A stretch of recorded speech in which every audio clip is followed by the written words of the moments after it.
Assalamualaikum warahmatullahi wabarakatuh.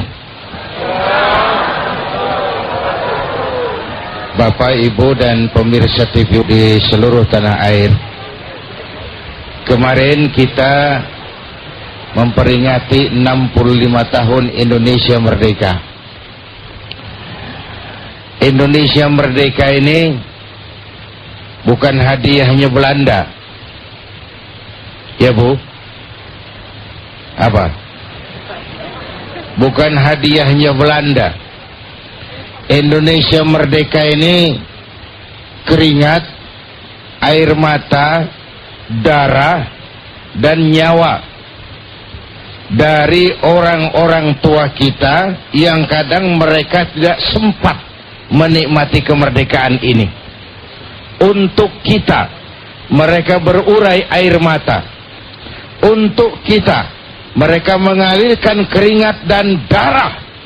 Bahkan untuk kita, mereka korbankan nyawa yang cuma satu-satunya tanpa mereka sempat menikmati kemerdekaan itu.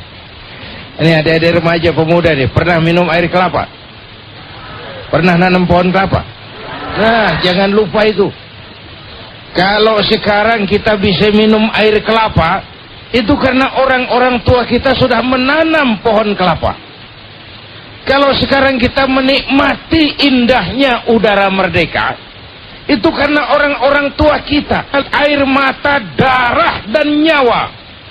Jangan kotori darah suci mereka dengan perbuatan tercela di atas negeri tercinta ini.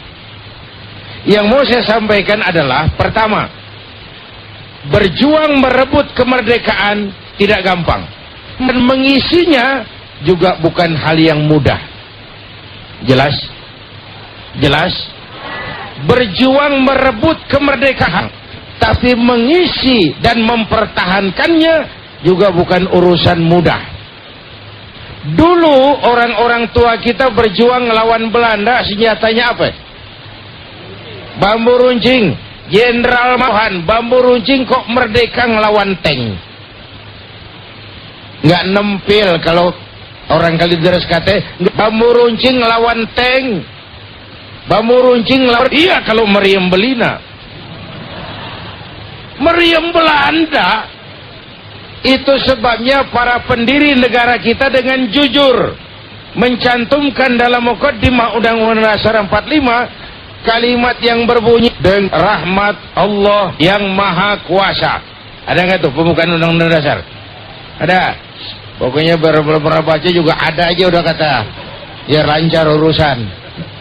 Enggak diperiksa enggak. Ada. Ini bukan lipstick, ini kalimat pengakuan jujur dari para pendiri Indonesia bahwa Allah campur tangan dalam proses kemerdekaan.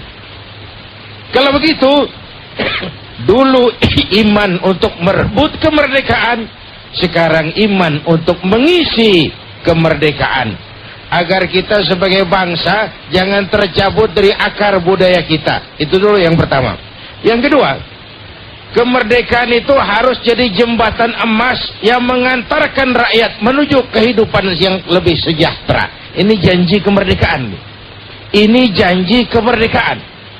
Kemerdekaan adalah jembatan emas untuk mengantarkan rakyat Indonesia menuju masyarakat sejahtera. Itu janji kemerdekaan.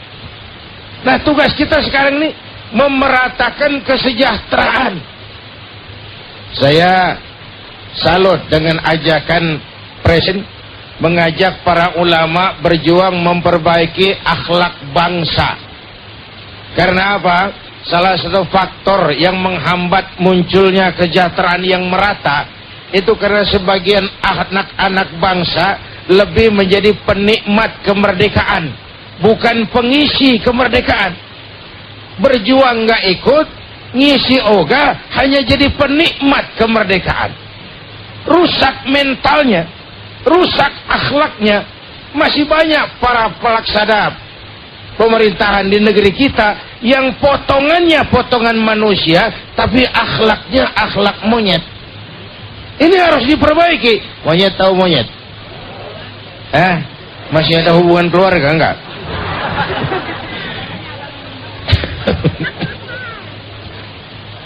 Maaf, itu monyet. Coba dah ke kebun binatang, beran mampir di depan kandang monyet, lemparin pisang, dia makan.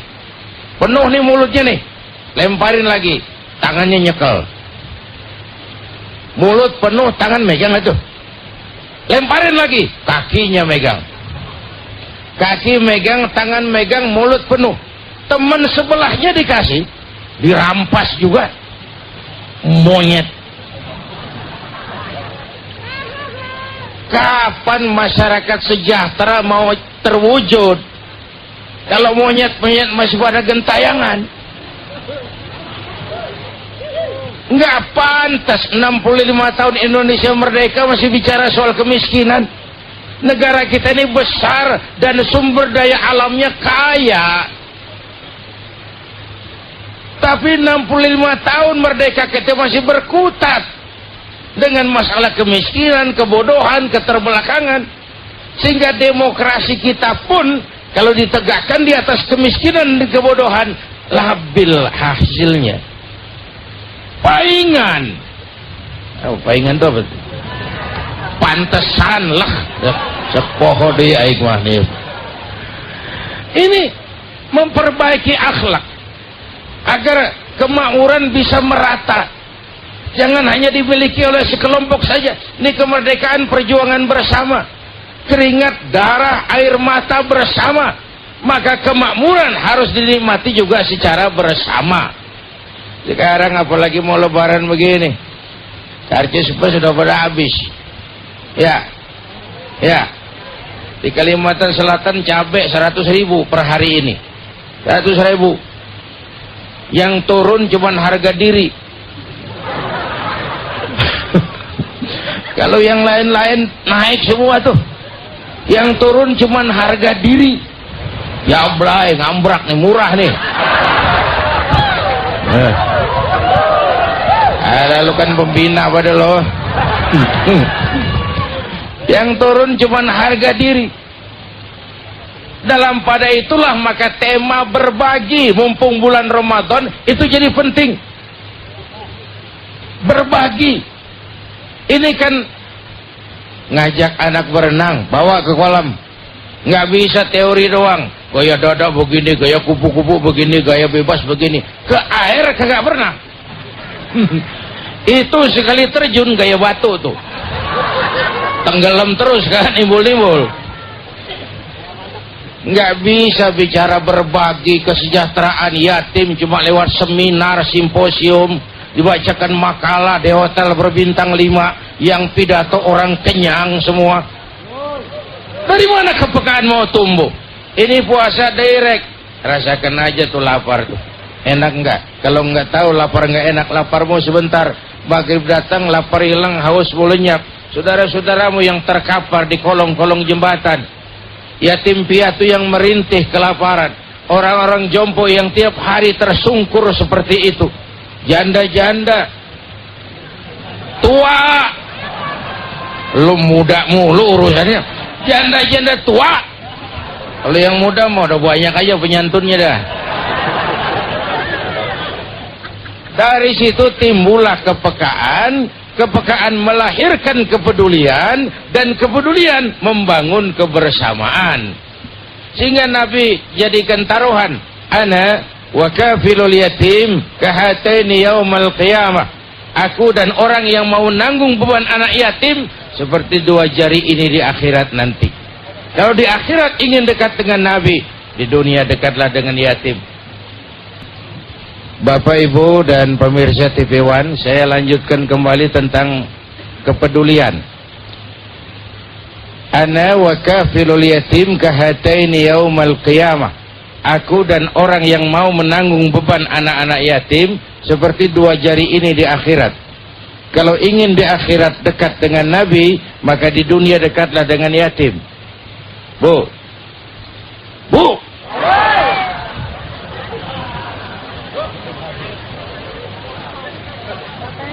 tanggung bebannya, bayar SPP-nya, santuni, ajak makan bersama, usap kepalanya dengan penuh kasih sayang, bawa berkah itu. Kayak saya nih yatim piatu nih. Emak kagak, bapak kagak, udah. Ntar yang mengusap kepala saya boleh. Buat tempeleng dulu tapi. Kiai, kalau anak yatimnya umurnya 18 tahun gimana Kiai? Wah itu apa namanya, anak asuh aja. Apa anak angkat. Saudara-saudara, tadi Al-Mukarram Lemut Buka Taufikur Rahman tentang kepedulian yang perlu kita miliki. Nah, yang membahayakan adalah sifat kikir. Gini, puasa itu kan tujuannya, salah satu tujuannya sumu tasihu, berpuasalah dan kamu akan sehat. Ini modal. Sehat apa? Jasmani iya, rohani pasti. Karena Imam Ghazali bilang penyakit dua macam. Berapa macam, Bu? Dua apa? Dua macam. Macam apa? Macam dua. Marah kalau nggak diajak ngomong sendirian soalnya. Kalau Bapak kan tenang, CS.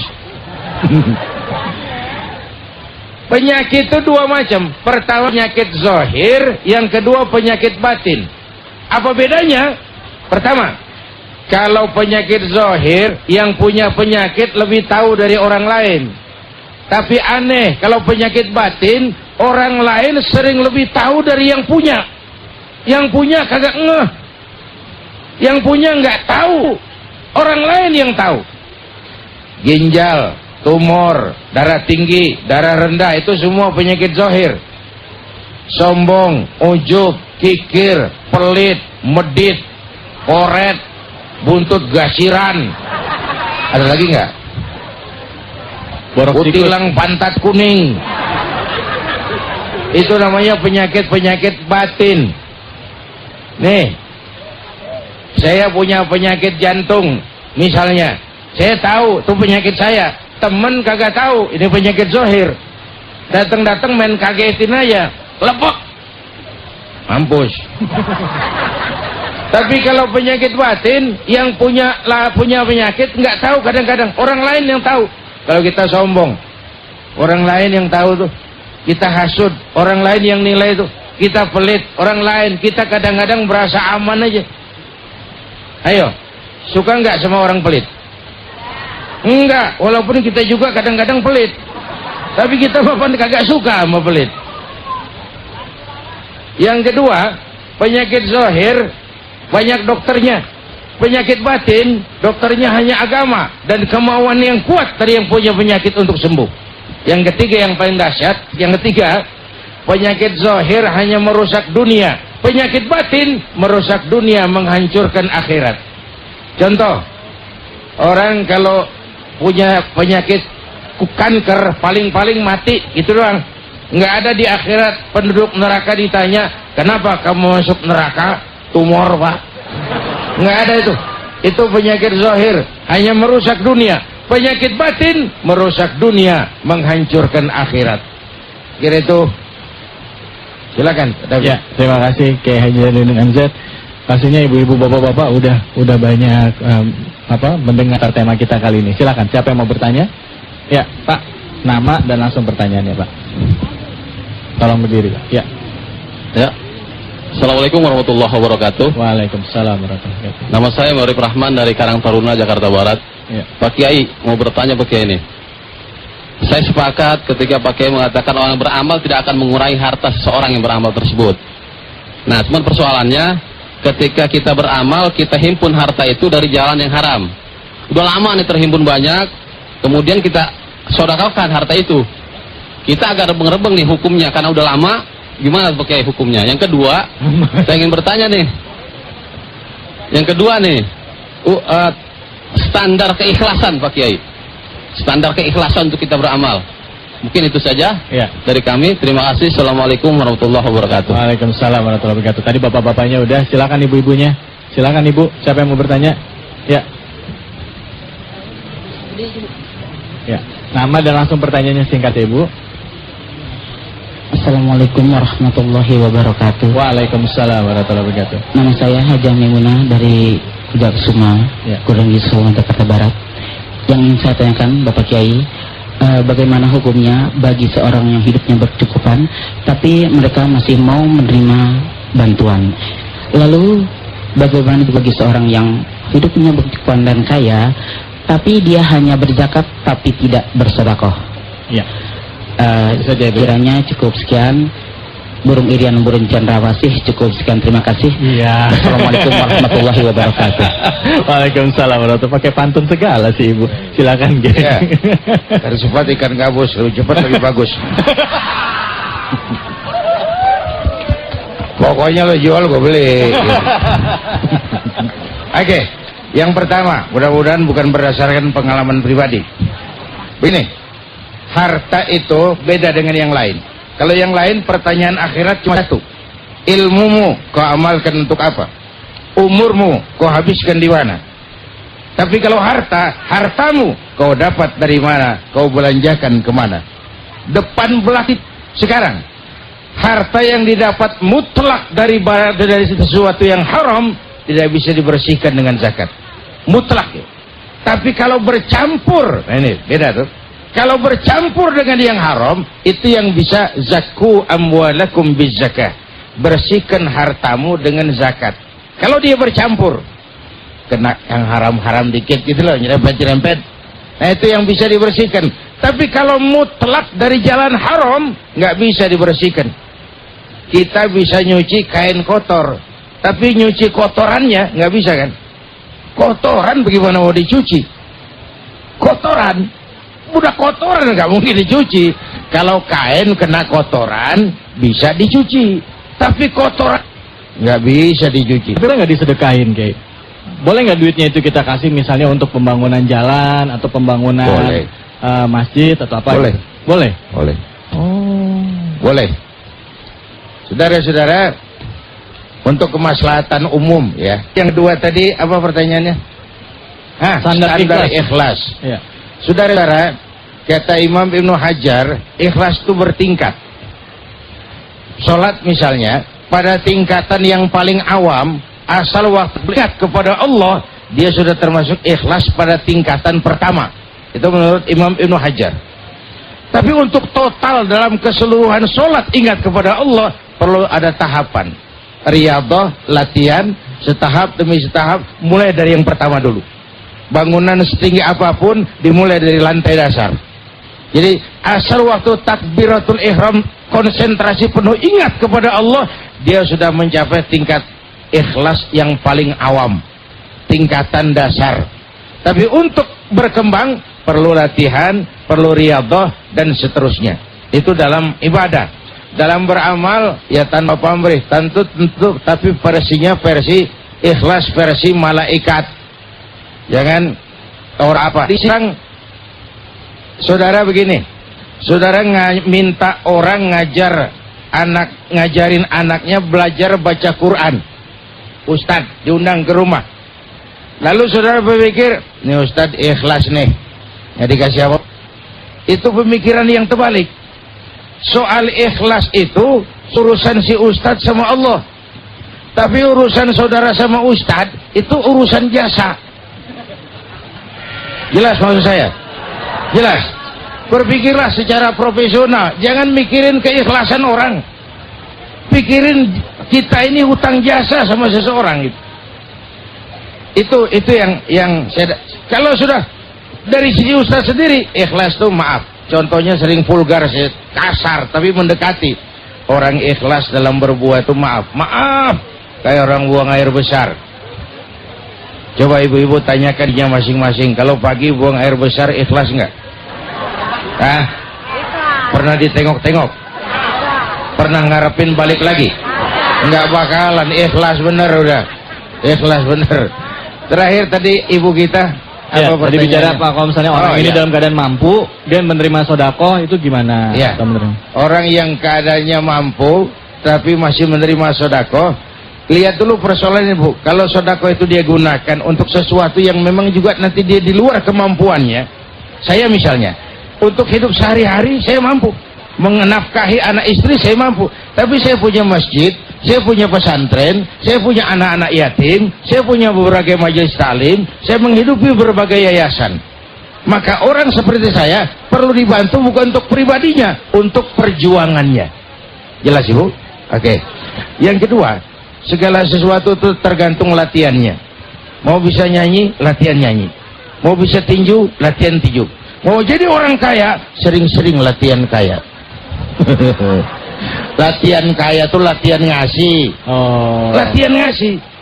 Tapi kalau latihan miskin, hati-hati. Hati-hati jadi juara miskin.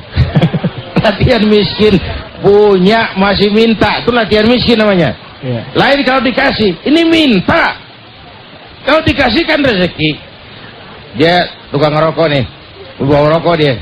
Begitu temennya datang, bukan rokoknya keluar, bikin masuk. Mama temannya malah dibilang, bagi gua rokok satu. Punya masih minta. Tuh latihan miskin tuh. Nanti ada harapan jadi juara miskin. Ini bulan Ramadan, ayo kita banyak-banyak latihan kaya. Ya, baik, terima kasih banyak Kiai Zainuddin MZ. Kita takbir, Allahu Akbar.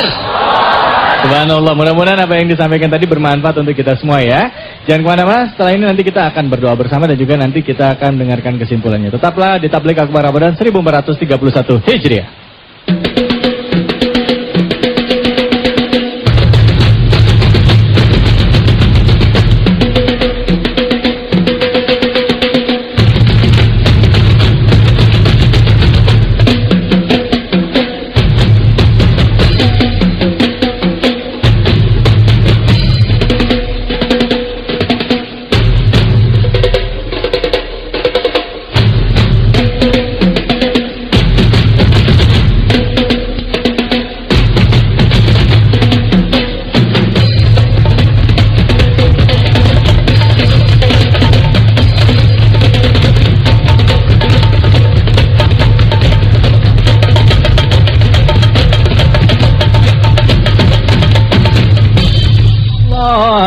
Muhammad sallallahu alaihi wasallam, sallallahu ala Muhammad sallallahu alaihi wasallam, sallallahu ala Muhammad sallallahu alaihi wasallam, sallallahu ala Muhammad sallallahu alaihi wasallam. Bang, ya jelas tadi itu yang jelasin. Paham nggak? Kalau saya dengerin tadi di belakang bahasa orang Jakartanya makan kerang minum air hangat, penjelasannya udah terang banget udah.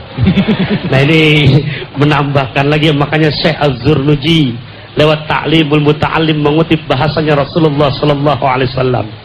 Salasun yubghiduhumullah min ghairi jurmin. 3 macam perbuatan yang walaupun kita tidak berbuat dosa Allah jadi sebel. Tahu sebel? Bahasa Perancisnya gedeg. Mana di antaranya? Yang pertama kata Kanjeng Nabi, al-akul, orang yang punya kebiasaan doyan makan. Yang kedua, at-takabbur, orang yang punya sifat takabur, sombong. Dan yang ketiga, sesuai dengan tema kita di sore hari ini, al-bakhil, orang yang punya sifat kikir. Orang kaya saja kikir, Allah gedek, apalagi orang miskin kikir. Orang kaya bakhil, Allah sebel, apalagi orang miskin. Bahasanya kue cincin gandasturi, udah miskin kagak tahu diri. Naudzubillah min dzalik. Hadirin wal hadirat sekalian rahimakumullah. Nah, mudah-mudahan ya lewat pengajian Tabligh Akbar di kesempatan sore hari ini betul-betul bisa kita pahami ya, termasuk kita 3 golongan yang tadi Nabi wanti-wanti. Mana punya sifat kikir, kemudian sombong, dan mempunyai kebiasaan tukang makan. Sehingga betul-betul Allah jadikan kita orang-orang yang kaya hati, juga kaya materi. Kalau sudah hidup model begini, makan colenak, minum air hangat, rasanya enak banget. Hadirin wal hadirat rahimakumullah. Amin ya mujibas sa'ilin. Di sini, Bang, makanya Al-Imam Ghazali menyebutkan ada orang kaya tapi kaya, orang kaya tapi miskin, orang miskin tapi kaya, orang miskin tapi miskin. orang kaya tapi kaya, hidup model begini, Allah karim enak. Kaya tapi miskin ada, tanah ada di setiap tempat, duit banyak sampai berlipat-lipat, mobil mentereng pada mengkilat, rumah berderet sampai bertingkat, bahkan alis bininya kalau dandan sampai ngecepat. Bahkan kadang-kadang hitungannya sampai 4. Nah, hadirin wa hadirat rahimakumullah, mudah-mudahan Allah jadikan kita semua orang yang betul-betul kaya hati kita, kaya mata juga. Mudah-mudahan amin ya mujibas sa'idin. Ya, saya kembalikan pada kata. Terima kasih banyak Ustaz Taufikur Rahman, Kiai Haji Zainuddin MZ. Mungkin Kiai juga bisa memberikan tips dan juga memberikan kesimpulan dari tausiah kita kali ini setelah tadi disampaikan oleh Ustaz Taufikur Rahman. Silakan, Kiai.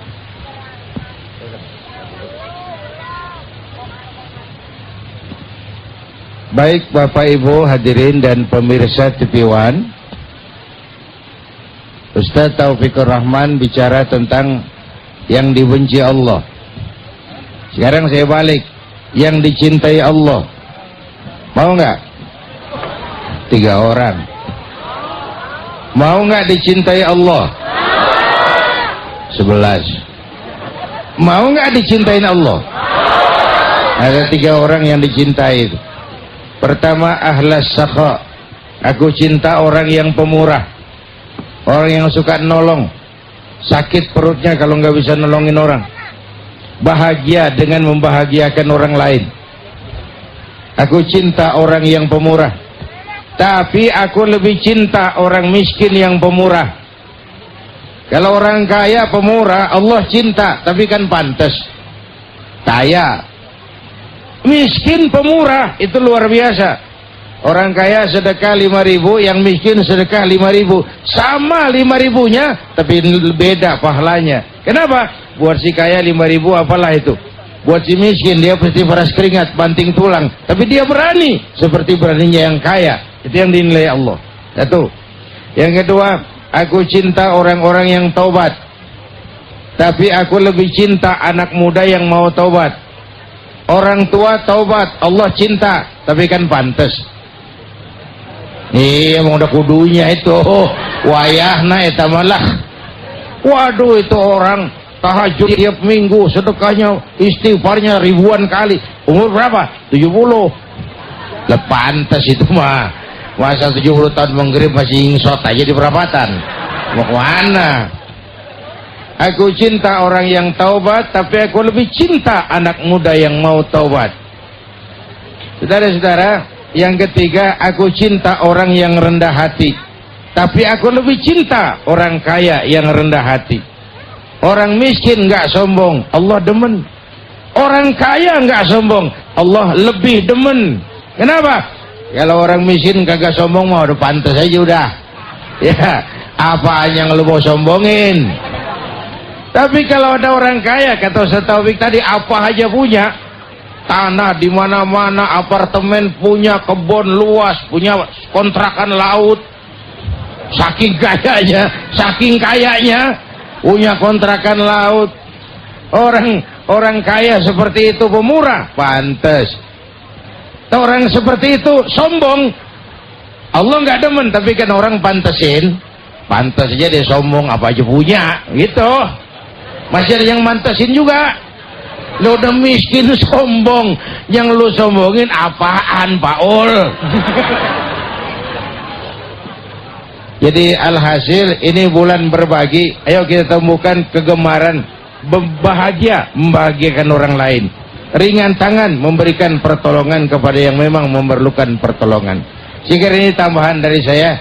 Silakan Pak David kalau ada tips yang mau disampaikan. Ya, Kiai mungkin ada yang ingin sampaikan tips. Ya. Seputar dengan motor. Pada akhirnya begini, motor kita tuh, asal olinya beres, kita rawat.